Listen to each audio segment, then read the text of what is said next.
तो आपकी जेल के अंदर खान साहब से मुलाकात हुई है, तो क्या कंडीशन थी उनकी वहाँ पर, क्या बॉडी लैंग्वेज थी, क्या मैसेज था? जो डील की खबरें हो रही हैं, कोई बैकडोर राब्ते हो रहे हैं, उस हवाले से क्या इन्फॉर्मेशन मिली है? आप खान साहब से मिले हैं? यार देखिए, हम लोग लीगल टीम के लोग हैं और मुझे नहीं पता डील हो रही है, ये मैं खुद सुन रहा हूँ, कुछ लोगों ने बताया। हमारी ऐसी कोई डिस्कशन नहीं हुई डील के बारे में, बैकडोर राब्ते के बारे में। जहाँ तक बॉडी लैंग्वेज की बात थी, बड़ी फर्म थी, डिटर्मिन्ड थी और बड़े कॉन्फिडेंट थे। मुझे तो लग भी नहीं रहा था कि उनको लग रहा है कि वो इस वक्त जेल में है। तो मोटिवेटेड थे बहुत ज़्यादा। और परेशानी सिर्फ एक थी, मेरे जो वर्कर्स हैं, जो ख़ासकर ख़वातीन जो उनकी वर्कर्स हैं और जो लीडरशिप है जो जेल में है, जिनकी बेल ही नहीं सुनी जा रही, उस पर बहुत कंसर्न थे, बहुत परेशान थे। फिर हसान न्याजी साहब का भी जिक्र किया, हैदर मजीद साहब का भी जिक्र किया कि उनकी फ़ैमिली को 1 महीना हो गया, किसी को नहीं पता किधर हैं, ये भी हमें नहीं पता, वो अरेस्टेड हैं, वो अगवा हुए हैं। जब क्योंकि कानून के मुताबिक आपको पकड़ा जाता है तो उसको तो हम अरेस्ट करते हैं, जब कानून के मुताबिक पता ही ना हो आप कहाँ हैं तो आप वो ऑब्जेक्शन ही होती है। तो बड़ा कंसर्न था, एक ही परेशानी थी रिगार्डिंग इज़ द पब्लिक और मेंबर्स ऑफ द जो उनके पार्टी हैं, उनके जो परसिक्यूशन हो रही है, अरेस्ट हो रहे हैं, उसके बारे में कंसर्न थे। बाकी he was very confident. Nazir साहब, आप लोग कह रहे थे काफ़ी अरसे से, आप सब वकला पीटीआई के, खान साहब के, कि खान साहब की कंडीशन जेल के अंदर बहुत ख़राब है, बहुत ज़्यादा उनके साथ जो है नारवा सलूक किया जा रहा है। लेकिन कल ख़ुद खान साहब ने अदालत के सामने बताया कि उनको कोई मसला नहीं है, खुश हैं, मुतमईन हैं वहाँ पर जो उनको ट्रीट किया जा रहा है।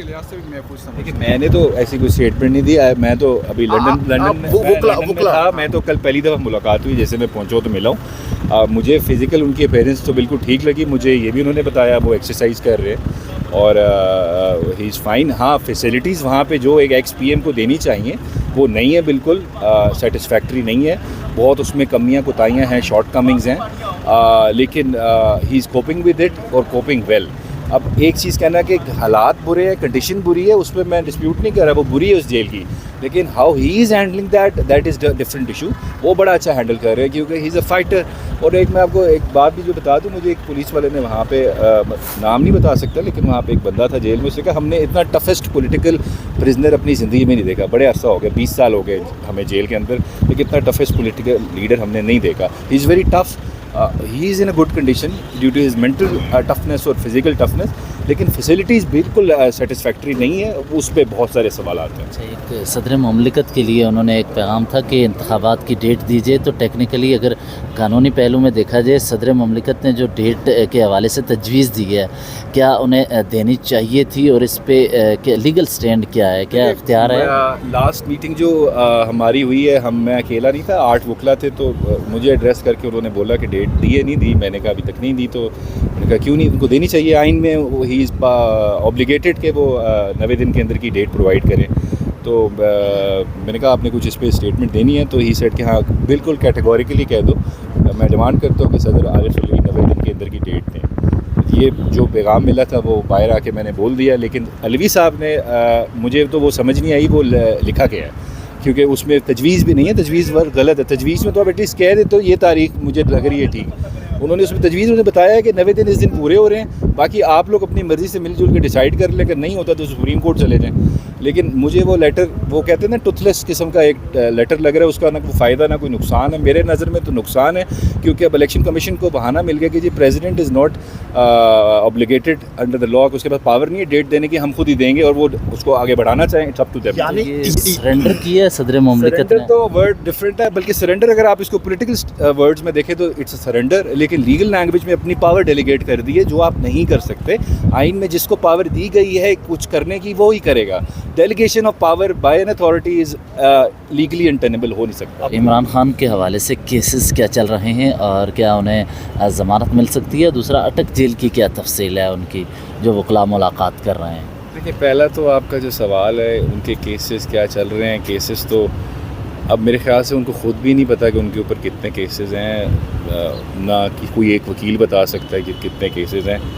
मेरे ख्याल से लगभग कोई 200 के करीब केसेस हैं, लेकिन जो हमें इम्पॉर्टेंट जो क्रिटिकल इश्यूज़ पे जो केसेस हैं वो तो हमारे पास इस वक्त 2-3 ही हैं। जैसे तोशा खाना का केस है, ये साइफ़र का केस है। साइफ़र का ज़्यादा इंपॉर्टेंट हो गया कि तोशा खाना का तो ट्रायल ख़त्म हो गया, उसके अब अपील स्टेज पे चला गया। तो साइफ़र का केस है, इस पर आज कल जब हम गए थे अटक जेल तो वहाँ पे जज साहब ने जब रिमांड एक्सटेंड किया था तो उन्होंने कहा था कि I will decide the bail application, क्योंकि आपने देख लिया होगा जो प्रोसिक्यूशन की साइड है उनकी एक ही टैक्टिक है, इसको मेरिट पे हमने आर्ग्यू नहीं करना, हमने सिर्फ इसको डिले करना है, वन वे और अदर वे उसको वो बिलेबर करते जा रहे, डिले करते जा रहे।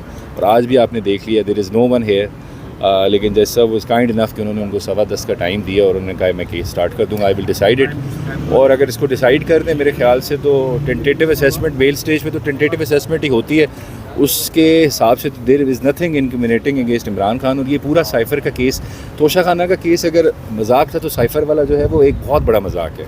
तो इस केस में मेरिट तो कुछ भी नहीं है, ऑफिशियल सीक्रेट एक्ट के ज़बरदस्ती आप उसको एम्बिट में लेके आ रहे हैं, ना इसकी जुरिसडिक्शन बनती है कोर्ट की, ये कोर्ट जो है बनाई है इन्होंने ये भी क्वेश्चनेबल तरीका है। और उसके अलावा फिर जिस तरह इम्प्लिकेट किया जा रहा है लोगों को ज़बरदस्ती, इनसे आज़म खान साहब आपके सामने अरेस्ट हुए थे, वो पता नहीं उन्होंने बयान दिया नहीं दिया, हमें बताया गया 164 की स्टेटमेंट आई है, वो पता नहीं किधर है, किसने देखी नहीं है। तो ये सारा एक made up cooked up story है।